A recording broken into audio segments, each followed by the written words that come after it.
저널리스트로서 사회문화에 깊은 관심이 있어 예리한 분석과 해학이 녹아있는 문제로 유명한 작가 데이비드 브록스라고 하는 사람이 쓴 인간의 품격이라고 하는 책이 있습니다.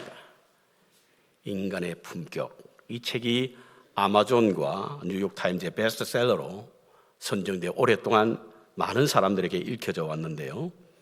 이 책의 첫 번째 챕터는 이런 글이 있습니다. 삶이란 더 나은 인간이 되기 위한 투쟁이다. 삶이란 더 나은 인간이 되기 위한 투쟁이다. 이렇게 삶을 정의하고 있는데요. 이것은 인간이란 뒤틀린 목재에서 곧은 것이란 그 어떤 것도 만들 수 없다라고 하는 임마누엘 칸트의 그 인간론에서 비롯된 그런 말에서 시작되어서 인간은 누구나 결함을 가진 존재이기 때문에 그의 삶은 더 나은 것이 되기 위한 투쟁이다. 이렇게 정의를 하고 있습니다. 그래서 인격 형성이란 자신의 결점을 적나라하게 인식하고 스스로 약점을 극복하기 위한 투쟁하는 과정에서 이루어진다. 우리의 인격 형성이 바로 이와 같은 데서 이루어진다라고 하는 사실인 겁니다. 그러므로 삶은 성공이 아니라 성장의 이야기다. 이렇게 그 책에서 말하고 있는데요. 매우 고개가 끄덕여지는 그런 공감이 가는 글입니다. 특별히 그리스도인에게서 삶의 목적은 성취가 아니라 성숙이지 않습니까? 그래서 일맥상통한다고 말할 수 있습니다. 지난주에 우리 고 장영순 권사님의 장례의식에 참석했습니다. 가족들이 나오셔서 고인을 추모하는 조사를 통해서 고인이 어떤 분인가를 알게 되었습니다. 그리고는 제 마음에 문득 이력서에 들어갈 덕목과 조사에 들어갈 덕목이 다르다라는 생각을 했습니다. 이력서에 들어갈 덕목은 어떤 일을 했느냐에 관한 것이고, 조문에 들어갈 덕목은 우리가 어떤 사람이었는가를 말해주는 것이라는 생각이 들었습니다. 그러면서 제 마음속에 하나님은 우리에게 어떤 일을 했느냐 물을 것이냐, 어떤 사람이었느냐 물을 것인가 생각을 해보았습니다. 어떤 일을 행하였느냐는 별반 관심이 없을 것 같아요. 왜냐하면 우리가 하는 모든 일이 하나님이 하신 일이기 때문에 그렇습니다. 우리가 하는 모든 일은 하나님이 하신 일이에요. 그래서 우리가 어떤 일을 했느냐 보다는 어떤 사람이었느냐가 더 중요할 것이라 여겨 하나님은 그것을 묻지 않았을까, 묻지 않을까. 여러분, doing은 being에서 시작된다는 말씀하시죠? 어떤 사람인가가 어떤 삶을 만드는 것이거든요. 그래서 어떤 사람이었나에 대한 관심이 훨씬 많을 것이라 생각합니다. 좋은 사람인지 그렇지 않은 사람인지 하나님은 주목해 보실 것이라는 생각입니다. 그래서 우리는 아름다운 삶을 살아야 합니다. 아름다운 삶을 살아야 하는 것이죠. 저는 준비해서 드리는 말씀은 아닙니다만 몇 주간 마음에 묵상이 되는 대로 아름다운 삶이 과연 무엇일까에 대한 말씀을 함께 나누려고 생각하고 있습니다. 오늘은 그 첫째 날로 거울, 아름다운 삶이란 거울을 보는 것이다. 이렇게 생각하고 이 말씀을 나누려고 합니다. 아름다운 삶을 위해서 거울은 필요합니다. 보는 것과 그리는 함수관계가 있습니다, 여러분. 그래서 가까이 갈수록 잘 보입니다. 하지만 가장 가까우면서 가장 보지 못하는 것이 있죠. 그것은 바로 자기 자신입니다. 자기 자신은 가장 가깝지만 가장 보지 못하는 것이 자기 자신이죠. 보이지 않으니 스스로 알지 못하지 않습니까? 내가 어떤 존재인지 알지 못하는 겁니다. 철학은요, 자신의 삶의 문제를 탐구하는 사유학문이자 인간의 존재와 관련 있는 우주의 근원을 탐구하는 종합학문이라고 철학을 정의합니다. 그와 같은 철학에서 우리에게 내 자신을 알라라고 하는 숙제를 던져놓았고, 지금도 사람들은 여전히 자신이 누구인지를 찾아가고 있습니다. 왜냐하면 자신을 찾는 것이 아름다운 삶을 사는 것이니까요. 그래서 사람들은 사색을 통해서 끊임없이 자신을 성찰함으로 성숙해지고 성장해 가는 것 같습니다. 여러분, 자신을 아는 가장 좋은 방법은 뭐죠? 자신을 알기 위해서 무엇이 필요합니까? 거울이 필요합니다. 거울이. 너무 가까워서 보지 못함으로 알지 못하는 나에게 거울이 필요한 겁니다. 그런데 거울이 왜 필요하죠? 그것은 바로 거울은 자신의 흠이나 티를 보기 위해서, 점을 보기 위해서 거울이 필요한 겁니다. 제 사무실에는 문에, 그 문을 열고 나가기 전에 반드시 보여지는 거울 하나가 있습니다. 저희 전임 목사님이 걸어 놓으신 것을 제가 지금 사용하고 있는데요. 거울은 자기의 모습을 보고 감탄하기 위해서 있는 것 아닙니다. 그 거울을 보는 목적은 바로 단정하게 하기 위함입니다. 삐뚤어진 넥타이를 고치거나 머리를 가다듬거나 얼굴에 무엇이 묻어져 있는지 아는지를 점검하기 위해서 보는 것이 바로 거울입니다. 자신의 흠을 찾기 위해서 보는 것이죠. 설마 여러분들 가운데 거울을 보시면서 깜짝 놀라시는 분은 안 계실 줄로 믿습니다. 누가 이렇게 잘생겼지? 라고 생각하시는, 어디에서 나타난 거야? 소위 말하는 나르시시스트라고 하는 그런 사람들이 있죠. 자기에 빠진 공주병이나 왕자병에 걸린 사람. 그와 같은 사람들은 자신의 거울에 비친 모습을 보고 자기를 너무 사랑하는 마음 때문에 깜짝깜짝 놀란다고 하는데요. 이와 같은 사람들은 우물에 비친 자신의 모습을 보고 그 속에 빠진 죽은 나르시스코와 같은 신화에 나오는 인물이 될 수 있습니다. 흔히들 자신을 제대로 알지 못하는 사람을 알지 못하고 살아가는 사람들에게 뭐라고 던지죠? 너는 거울도 안 보니? 너는 거울도 안 보니? 너는 거울도 안 보니? 자신을 알지 못하니 주제를 모르게 되고, 그러니 볼성사나운 모습이니 자신을 돌아보라는 의미로 던지는 말이라고 저는 이해합니다. 여러분, 길가에 거울을 세워두면 누가 많이 본다고요? 남자가 많이 보겠습니까? 여자가 많이 보겠습니까? 어떤 사람이 실험을 했더니 여자들보다 남자들이 많이 본대요. 그 이유가 있습니다. 첫 번째 이유는 여자들은 다 집에서 단정하게 준비하고 나오기 때문에 볼 필요가 없다는 거예요. 그래서 거울을 안 본대요. 또 한 가지 이유가 있대요. 다른 여자들 보느라고 거울을 안 본답니다. 근데 남자는 대충 해서 아침에 나오니까 혹시 틀어진 곳이 없을까 생각하고 거울에 자신의 모습을 비춰보는데요. 예수님께서 자신의 눈에 들보는 보지 못하고 다른 사람의 눈엔 티는 본다라고 하는 말씀이 있는 거 아시죠? 이 말씀은 바로 자신의 흠을 보지 못하면서 남의 잘못을 지적하고 비난하고 비판하고 심지어는 정죄까지 하는 아름답지 못한 사람들을 향하여 던진 말씀으로 저는 이해합니다. 우리는 거울을 통해서 자주 자신을 들여다보아야 합니다. 그렇다면 삶을 아름답게 만드는 그것은 무엇일까? 한 몇 가지로 보면, 첫 번째로 지나온 삶의 발자취가 바로 거울이 됩니다. 지나온 삶의 모습이. 거울은 빛이 유리에 반사되어 물체를 볼 수 있도록 하는 것이 거울이거든요. 그렇다고 한다면 과거 곧 우리의 지나온 삶은 오늘 우리의 현재 모습을 반사하도록 되어 있고, 우리 인간은 반추의 동물이기 때문에 계속해서 대생임질하고, 그래서 그것이 거울이 된다는 사실인 겁니다. 공자는요, 지나간 옛일은 이제 되어질 일을 알게 한다라고 말하고 있는데, 그것은 바로 우리의 과거가 우리의 현재 거울이 된다고 하는 것입니다. 여러분, 지나온 나의 삶을 비춰보십시오. 그리고 성찰해 보십시오. 하나님의 은혜가 생각나면 감사하십시오. 잘못이 생각나면 반성하십시오.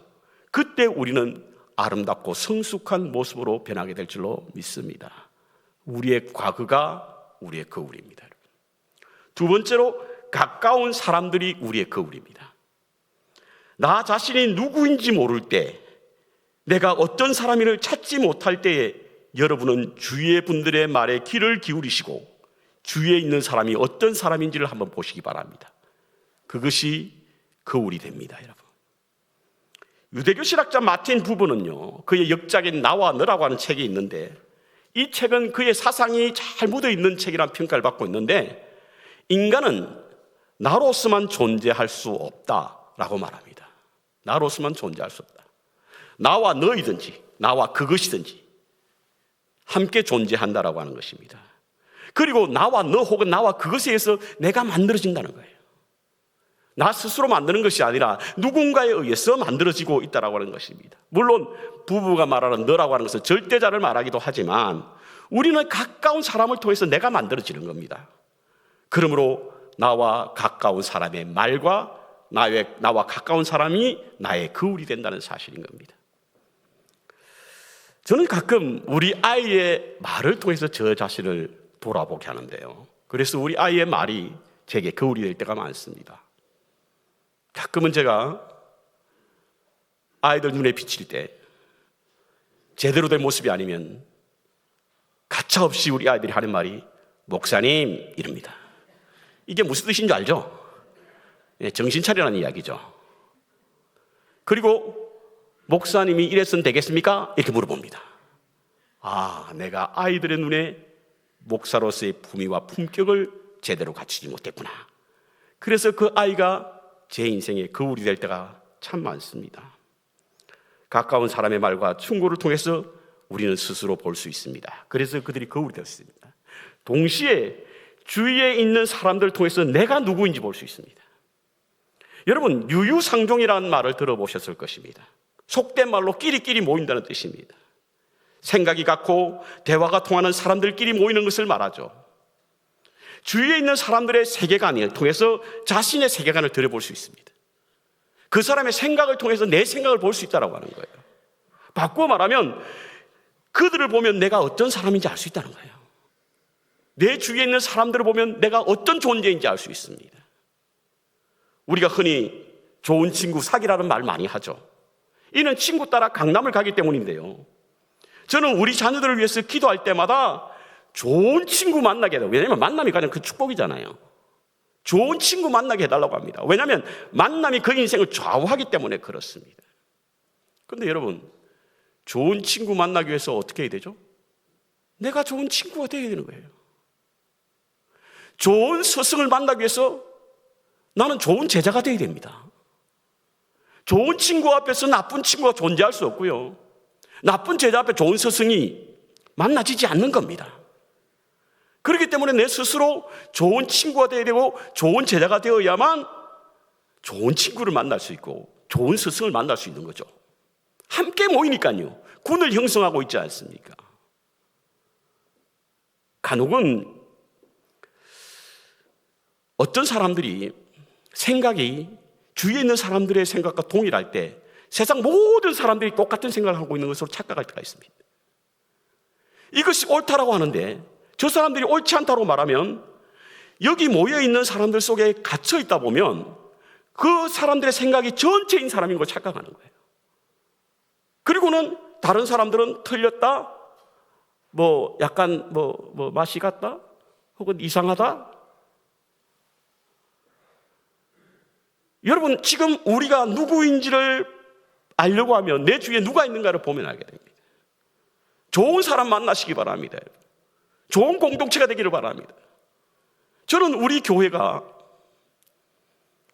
좋은 공동체가 되어야 나쁜 사람도 좋아지는 거예요. 이게 소위 말하는 문화입니다, 문화. 교회 문화가 거룩한 공동체 문화가 되어야지, 그렇지 않으면 좋은 사람도 나쁜 사람이 되는 거예요. 저 교회 갔더니 좋았는데 교회가 봤더니 사람이 형편없었네. 무엇 때문이죠? 우리가 가지고 있는 문화가 그렇습니다, 여러분. 우리가 왜 성령이 필요하죠? 세상에 이성적인 사고로 살아가던, 그래서 이 세상의 끝이라고 생각하는 사람들이 교회 와서 우리 교회 성령의 취함으로 말미암아 영원한 세계를 꿈꾸고 하나님의 나라를 소망할 수 있는 문화가 형성이 되어야만 그들도 함께 하나님의 나라에 함께 갈 수 있는 사람으로 변하게 된다는 겁니다. 그렇다고 한다면 오늘 우리 교회를 한번 돌아볼 필요가 있지 않습니까? 우리 교회 문화가 어떻습니까, 여러분? 마찬가지입니다. 나를 보려고 하면 내 주위에 누가 있는가를 봐야 됩니다. 그리고 나에게 충고하는 사람이 어떤 충고를 하느냐에 따라서 내 모습을 볼 수 있습니다. 그래서 나의 가까운 사람이 나의 거울이 되는 겁니다. 세 번째로 하나님의 말씀이 거울입니다. 우리의 겉모습을 비추는 것이 유리거울이라고 한다면 우리의 내면을 비추는 것은 바로 말씀의 거울입니다. 이 거울은 내가 누구인지, 내가 어디에 서 있는지 내가 어디로 향하여 가고 있는지를 밝혀주는 것이 바로 말씀의 거울이지 않습니까? 우리의 삶을 조명하고 비추며 무엇이 잘못되었는지, 얻은 것이 부족한 것이 깨닫게 하는 것이 말씀입니다. 그래서 우리는 말씀 속에 하나님을 발견하게 될 뿐만 아니라 나 자신을 발견하게 됩니다. 여러분, 말씀은 모든 것이 다 있습니다. 여러분.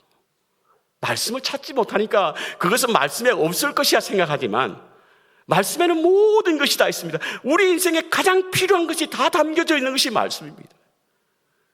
그래서 우리는 말씀 속에서 내 모습을, 말씀 앞에서 나를 비추어야 합니다. 만일 우리가 말씀 속에 나를 찾지 않으면 그 말씀은 나와 아무런 관계가 없습니다. 무관한 존재가 됩니다. 그래서 말씀을 통해서 우리는 아름다운 삶을 만들어가지 못하는 거죠. 말씀을 통해서 고치려고 하는 노력이 없으면요, 말씀을 고치려고 합니다.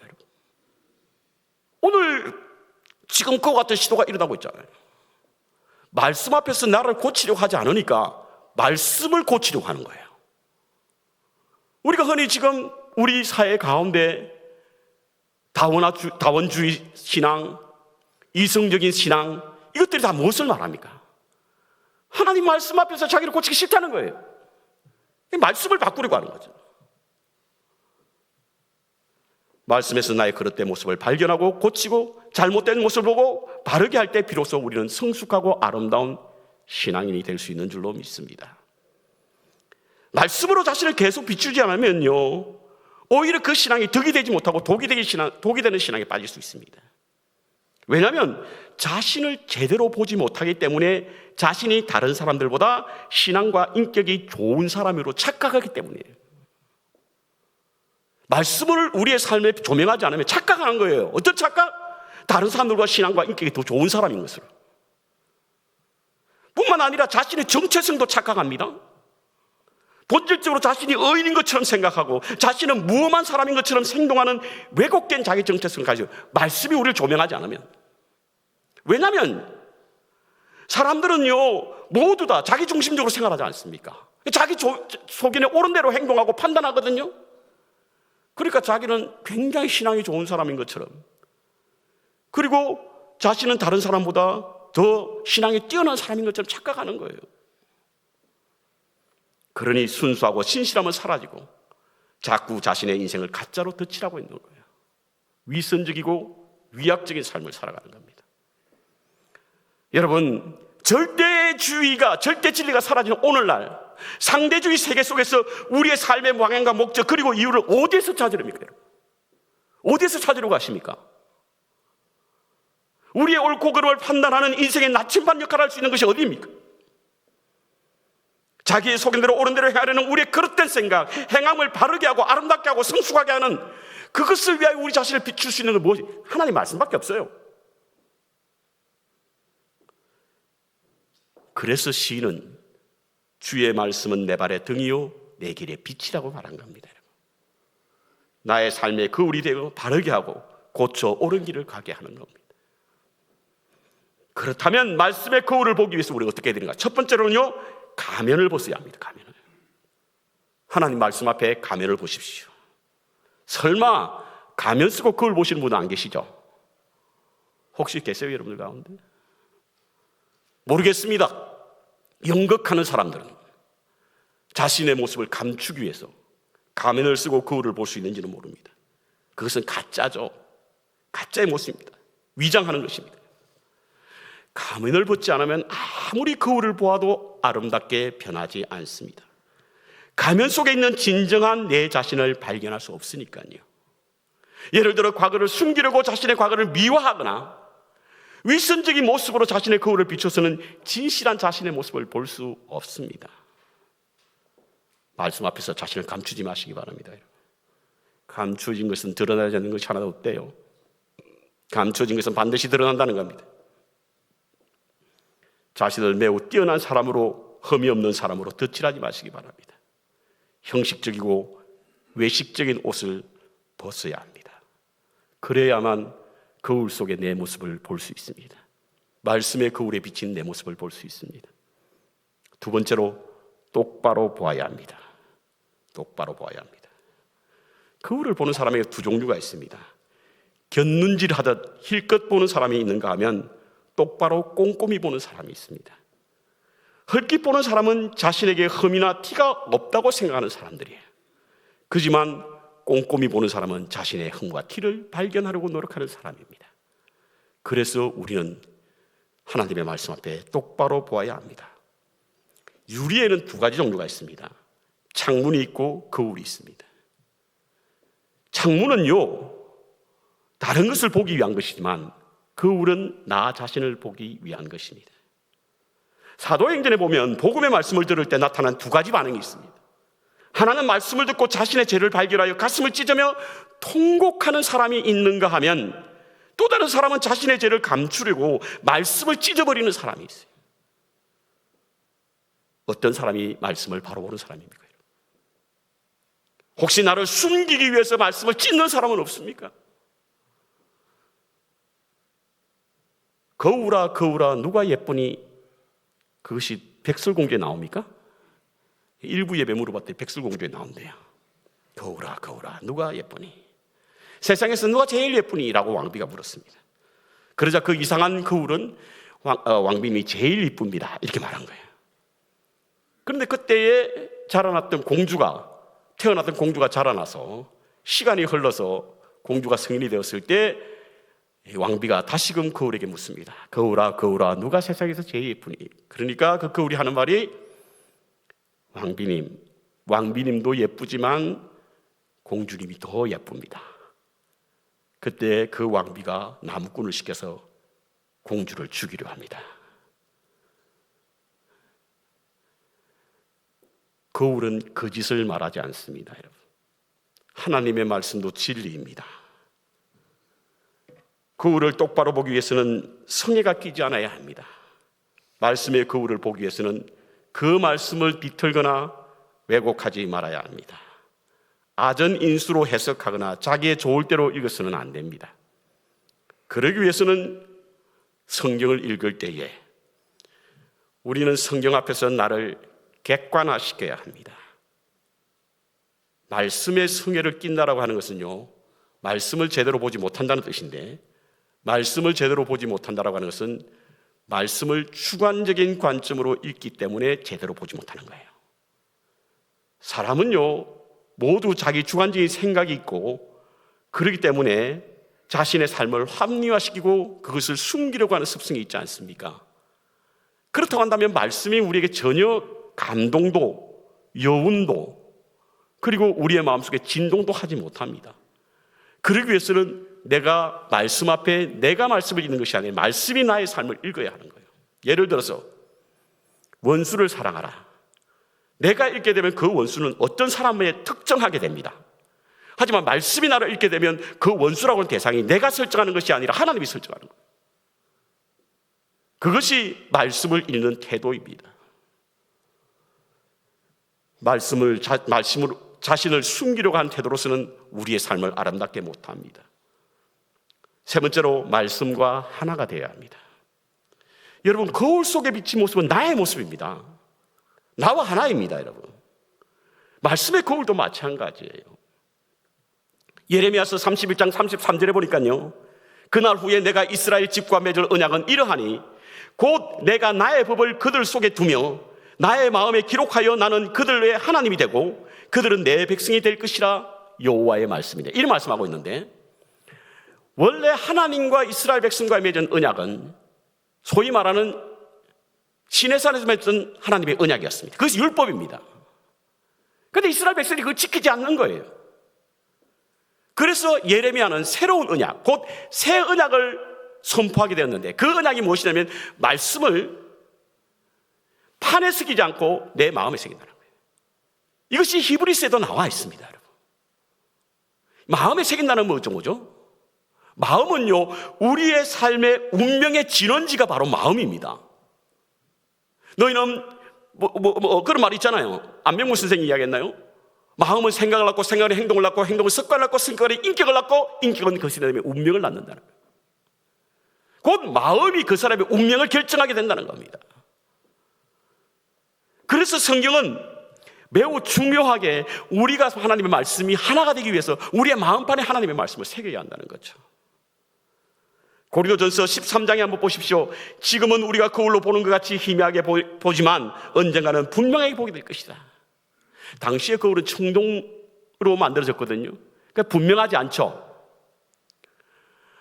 누군가를 사랑하는 행동이 지금은 분명하지 않지만 언젠가는 페이스 투 페이스, 얼굴과 얼굴로 보는 것처럼 분명해질 것이라는 이야기예요. 행동하지 않는, 사랑하지 않는 사람들을 향하여 권면하는 말씀입니다. 오늘 본문 야고보서 1장 23절 24절도 마찬가지입니다. 여러분, 행함이 없는 그리스도를 꼬집어 하는 말씀이 삶이 되지 않으면 거울로 자기 생긴 얼굴을 보고 그 자신의 모습을 잊어버리는 사람과 같아. 자신을 보았지만 자신의 모습을 잃어버리는 사람은 결코 아름다울 수 없습니다. 찾아야만 아름답게 만들 수 있고요, 꾸밀 수 있습니다. 여러분, 잊어버리고는 찾을 수 없는 것입니다. 말씀대로 행하는 사람은 결코 자신을 알지 못하므로, 말씀대로 행하지 않는 사람은 결코 자신을 알지 못하므로 아름다운 삶을 만들어갈 수 없는 것입니다. 하나님의 말씀은 정보를 얻기 위한 것도 아니고 지식을 쌓기 위한 것도 아닙니다. 우리의 삶을 변화시키기 위한 것입니다. 그래서 말씀을 인포메이션도 아니고 포메이션도 아니고 트랜스포메이션이라고 말을 하는 겁니다. 그러므로 우리는 말씀과 하나가 되어야 합니다. 왜냐하면 말씀은 우리의 거울이기 때문에 그렇습니다. 제가 오늘 이 말씀을 준비하게 된 것은 이유가 있습니다. 한 영화 배우의 시상식에서 이 영화 배우가 한 말이 제 마음에 울림이 되었고 여운으로 남아 있었습니다. 그래서 이 말씀을 묵상하게 된 겁니다. AFI라고 하는 영화 시상식에서 여러분들도 혹시 아실지 모르겠지만 덴젤 워싱턴이라고 하는 사람이 한 유명한 수상 소감이 우리에게 깊은 감동으로 남아있기 때문에 그렇습니다. 한번 보시겠어요? 우리 방송에 들어주십시오. Just a short 30-second video, and this is what Pauletta's father had to say 30 years ago.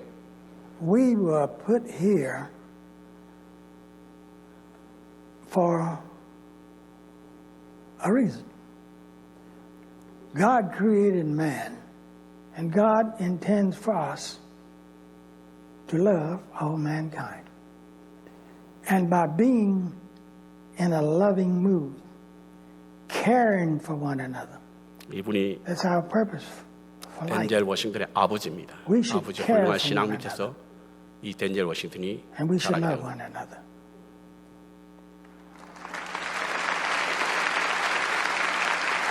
In this Twitter tweet, meme, mean world that we've created for our children, the least we can do is consider what we've done and think about the young people, the future, and individually, collectively do the best we can to try and turn this thing around. I blame no one. I look in the mirror. On the other side of it, what an opportunity we have, because tomorrow's the first day of the rest of our lives. So what an opportunity we have to practice what he preached. Good night. 나는 내가 불평할 일이나 원망할 일이 있으면 거울을 봅니다. 누구를 비난한 일이 있으면 나는 거울을 봅니다.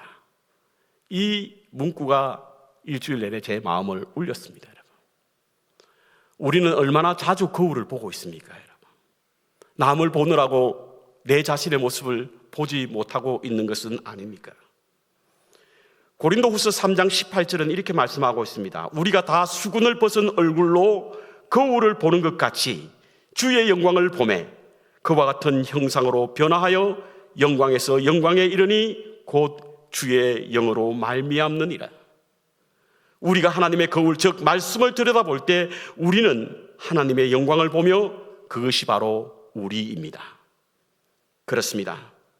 우리가 말씀을 들여다보면 볼수록 우리는 말씀에서 본대로 될 것입니다. 그때 우리의 삶은 아름답게 변화되어 하나님의 영광에 이르게 될 줄로 믿습니다.